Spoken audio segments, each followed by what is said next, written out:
Dilbər şef. Sənin hər vaxtın xeyir olsun. Yenə bu nədir? Yenə dayanmırsan. Yenə bu nədir? Bu ıspanaqlı can əti. Ispanaqlı can əti. Vay vay vay. Ispanaqlı can əti qış günündə ispanaqlı can əti. Hada Su səsində, əlbəttə ki, su səsində nömrə 1 restoranda. su səsində.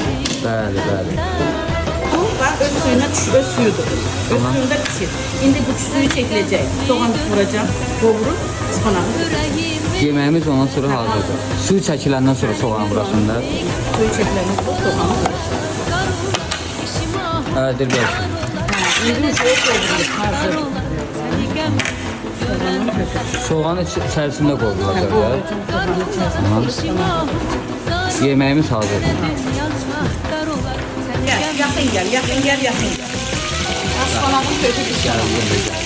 Ispanağı da bax. Belə. Bunu çox bilməyin ha. Pişəndə əriyib qalır. Ərniye yoxa çıxır. Bir balaca özü götürürsə. Ya hazır yeməyi.